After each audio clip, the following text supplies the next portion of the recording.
সুপ্রভাত বন্ধুরা, কেমন আছেন আপনারা সবাই? আশা করি সবাই ভালো আছেন এবং সুস্থ আছেন। আপনাদের সবাইকে মাধুরার একটি নতুন ব্লগে অনেক অনেক স্বাগত জানাই। আর এখন বাজে হচ্ছে সকাল 7:30। আর আজকের ব্লগটি আমি সকাল 7:30 থেকে স্টার্ট করলাম। আই হোপ আজকের ব্লগটি আপনাদের কাছে একটু হলেও ভালো লাগবে। সম্পূর্ণ ভিডিওটি দেখার জন্য অনেক অনেক অনুরোধ রইল। সকালবেলা ঘুম থেকে উঠেই দেখেছেন রোদটা ঘরের ভিতরে আসছে। আর আজকে একটু দেরিতে উঠেছি। আজকে 6টার সময় উঠেছি, কিন্তু ব্লগটা করতে করতে 7:30 হয়ে গেল।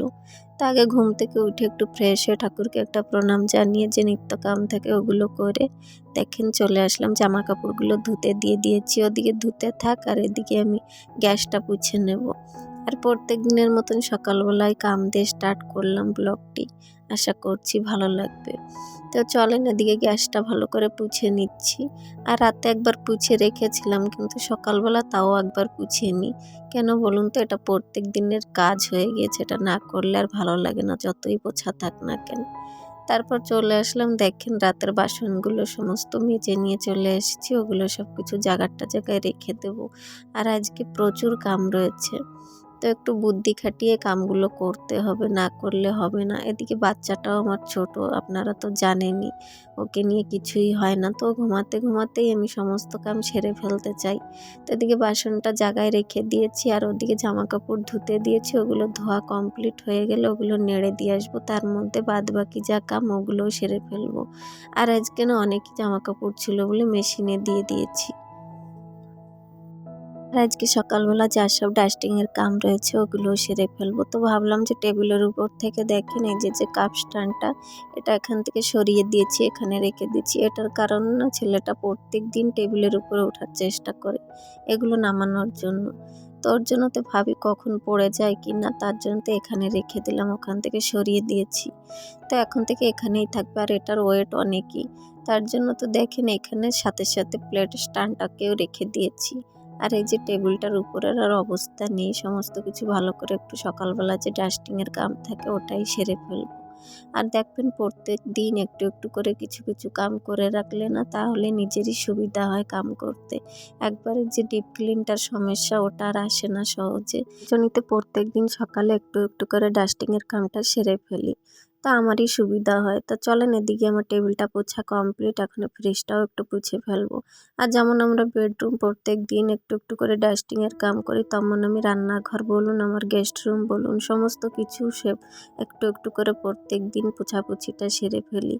কেন কি সব দিন একসাথে সব কিছু তো করা সম্ভব না, ওর জন্য তো সকালে একটু একটু করে সব কিছু পুছে ফেলি। এই যে টেবিলের উপরে যে মিক্সিটা ছিল ওটা ওখান থেকে সরিয়ে দিয়েছি, ওটা এখন ওই কাপ স্ট্যান্ডটার সাইডে রেখে দিয়েছি।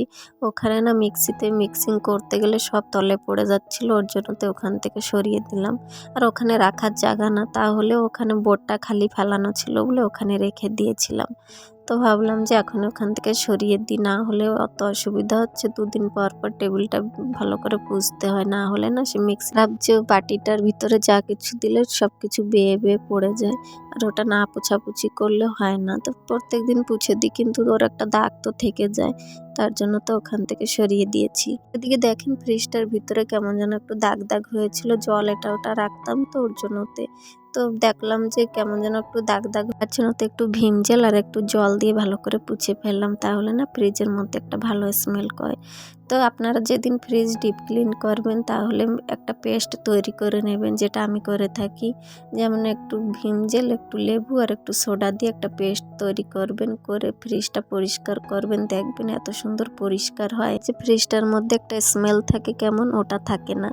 তো আপনারা এটা ঘরে তৈরি করে দেখতে পারেন, আমি তো করে থাকি, আপনারাও করে দেখতে পারেন। তো এদিকে দেখেন আমার জামা কাপড়গুলো সমস্ত নাড়া কমপ্লিট। আর ওই যে এত জামা কাপড় ছিল বলে আজকে মেশিনে দিয়ে দিয়েছিলাম। আর ওই যে বাচ্চাটার ছোট ছোট জামা কাপড় ওগুলো ভিতর থেকে দিয়ে দিচ্ছি। তো সমস্ত সংসারের বাসি কাম সেরে চলে আসলাম। দেখেন আজকে একটু বাথরুমটা পরিষ্কার করব, অনেক দিন হয়েছে বাথরুমটা পরিষ্কার করা হয় না। তো প্রত্যেক সপ্তাহে করি, কিন্তু ওই এক সপ্তাহ হয়ে গেছে করা হয় না, তো ভাবলাম যে করে ফেলি। তার সাথে আজকে যদি আমার এই ভিডিওতে কোনো নতুন বন্ধু থেকে থাকেন তাহলে প্লিজ আমার চ্যানেলটাকে সাবস্ক্রাইব করে দিয়ে আমার পাশে থাকবেন। আর যারা যারা করে দিয়েছেন তাদেরকে অসংখ্য ধন্যবাদ আমার এই ছোট্ট পরিবারের মেম্বার হওয়ার জন্য।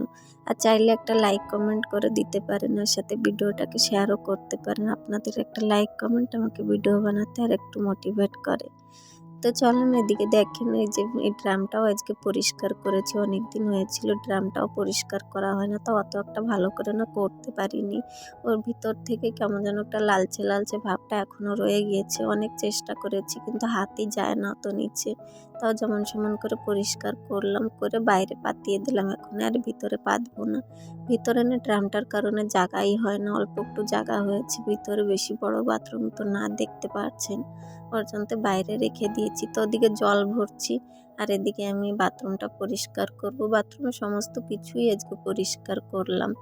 একটু একটু করে প্রত্যেক দিন কাজগুলো আমি কমিয়ে রাখি, না হলে না দেখবেন যেদিন ঘরটা পরিষ্কার করবেন, ডিপ ক্লিন করবেন, সেদিন এসব কাম থেকে যায়। সেই সময় এসব কাম আর করাই হয় না। তো প্রত্যেক দিন কিছু কিছু করে কামগুলো করে সারি। আর একটু বুদ্ধি খাটিয়ে কাম করবেন, দেখবেন কাম করতে একটুও কষ্ট হবে না। সব কিছু নিচে একা হাতে ম্যানেজ করে করতে পারবেন। যেমন সকালবেলা উঠে একটার পরে একটা কাম তো থাকে, তা সেই কামগুলো যদি একটু বুদ্ধি করে করা যায় তাহলে কিন্তু সহজে করতে পারি। যেমন দেখেন ঘুম থেকে উঠেই এদিকে জামা কাপড়গুলো ধুতে দিয়ে দিয়েছি আর ওদিকে আমি আরেকটা কাম করে সারছি।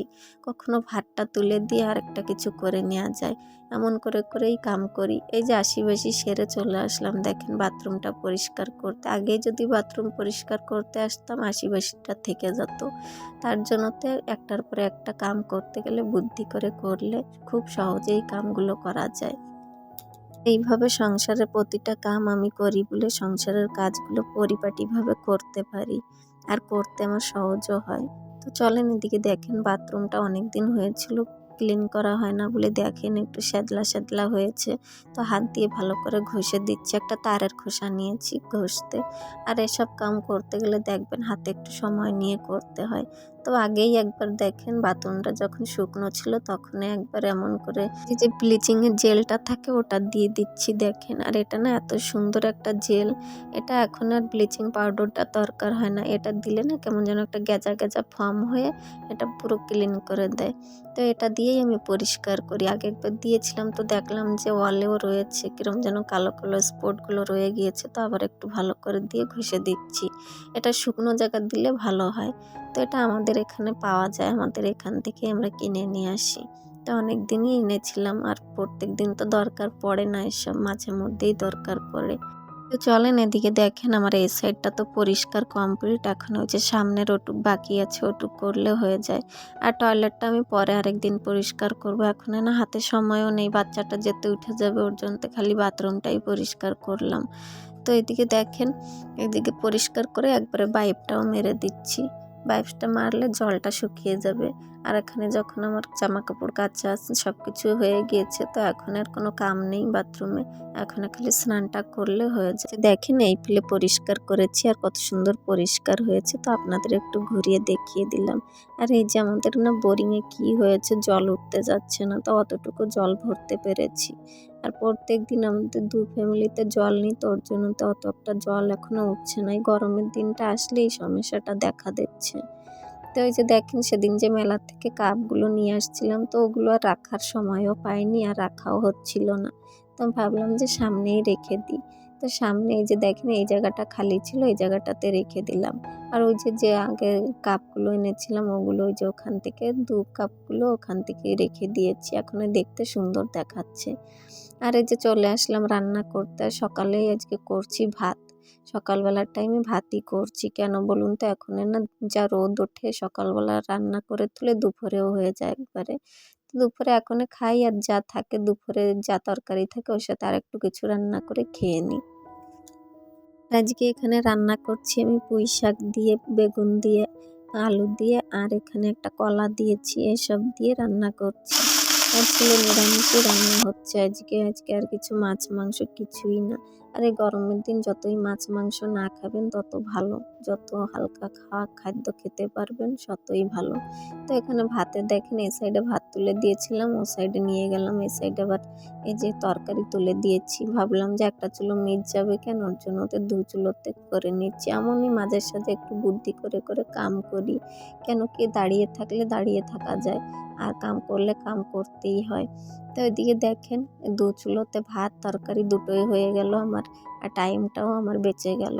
না হলে ভাতটা হতে হতে তরকারিটা কখন রাঁধতাম তার কোনো ঠিক ছিল না। ও চুলোতে ভাত দিয়েছিলাম কেন বলুন তো, চুলোটা না একটু জাল কম ওঠে, ওর জন্যতে ওটায় তরকারি রান্না করলে সচরাচর হতে চায় না, ওর জন্যতে। চলেন এদিকে রান্না বান্না সেরে চলে আসলাম ঘরে। দেখেন বেডটা গুছাতে, আর বাড়ির সৌন্দর্য হচ্ছে বেড, আর বেডটাই আমার প্রত্যেক দিন লেট হয়ে গোছাতে অগোছালো থেকে যায়। তা আমাদের বাড়ি 10টার সময় প্রত্যেক দিন বেডটা তোলা হয়। তো এদিকে ছেলেটা আমার দেখেন বেড থেকে নামবে না, এখানে বসেই ও গান শুনছে, আর ওর বাবা গিয়েছে ফ্রেশ হতে। তোর বাবা আসতে আসতে এদিকে আমি বেডটাও তুলে ফেলবো। আর বেডশিটটা একটু টান টান করেই পেতে দিলে দেখবেন দেখতে সুন্দর দেখা যায়, আর বেডের সৌন্দর্যটা আর একটু বেড়ে যায়। তো চলেন এদিকে আমার বেডটাও গোছানো কমপ্লিট, এখন যাব। দেখেন দুপুরবেলা বাড়িতে এসেছিল মা বাবা, বাড়ির থেকে অনেক মানুষ এসেছিল, তা রান্না করেছিলাম ওই যে ডাল ভাত, আর ওখানে ডিম ভাজা করে দিয়েছিলাম। তো ওটা আর আপনাদের সাথে শেয়ার করা হয়নি। ওরা আসছিল এত তাড়াতে, আর এসেই এমনি চলে গেল খাওয়া দাওয়াটা করে। তা আমি কিছু শ্যুটও করতে পারিনি। এদিকে শ্যুট করব না, বাচ্চাটাকে সামলাবো না, রান্না বান্না করবো, ওর জন্য আর কিছু করলাম না। তো ওরা খেয়ে দিয়ে চলে গেল। তো ভাবলাম যে তখন আর গ্যাসটা না পোছা হয়েছিল না, তো রান্নার পরে এখনই পুছে দিলাম। তো চলেন এখনই দেখেন একটু রেস্ট নিয়ে, এখনই বাজে হচ্ছে বিকাল 4টে। আর এখন একটু ওই যে মাঠে 1 কলস জল ভরে নিচ্ছি। দেখলাম যে একটু জলও নেই খাওয়ার জন্য, ওরা এসেছিল সব জল শেষ হয়ে গিয়েছে। তো এখানে একটু জলও ভরে নিলাম। আর 1 কলস জলই ধরে, মাঠেতে বেশি জল ধরে না এতে। এই মাঠেতে আমরা ফিল্টারের জলটাই রাখি সবসময়, কিন্তু কদিন হচ্ছে ফিল্টারের জল নিয়ে আসছে না, বাড়িতে নিয়ে আসে আমাদের এখানে, ওটা আর রাখা হচ্ছে না, আসছেও না, রাখা হচ্ছে না, তার জন্য তো আমাদের বোরিংয়ের জল ঢেলে দিলাম ওতে। তো এদিকে দেখেন ছেলেটার খেলনা এখানে ওখানে সমস্ত জায়গা ছড়িয়ে ছিটিয়ে আছে, সব কিছু গুছিয়ে এই জায়গাটা ঝাড়ুও দিয়ে নিলাম। এই যে দেখেন ছেলেটা আমার শুয়ে পড়েছে, তো ভাবলাম যে এই ফাঁকে সমস্ত কাম কাজ আমি সেরে ফেলি। সকালবেলা 2 টাইম শুই, সের মধ্যে সমস্ত কাম সেরে ফেলি। আর ওই যে বাইরে ওরা বসেছিল চেয়ার নিয়ে, তো চেয়ারগুলোও নিয়ে আসলাম, বাইরে রাখা ছিল, জায়গায় এনে রেখে দিলাম। আর আজকে এত গরম পড়েছে, তো ভাবলাম যে কুলারটাও বের করি। তো দেখেন এই যে কুলারটাও বের করে নিয়েছি, এই ফার্স্ট আজকে কুলার লাগাবো। চলেন এই ছিল আজকে দিনটা ভরে রুটিন। কেমন লেগেছে বলবেন অবশ্যই কমেন্ট করে। করছি ভালো লেগেছে। তো সবাই ভালো থাকবেন, সুস্থ থাকবেন, আবার দেখা হচ্ছে আমার আরেকটি নতুন ব্লগের সাথে। আর ব্লগটি আসবে 5টার সময়, সবাই সঙ্গে থাকবেন।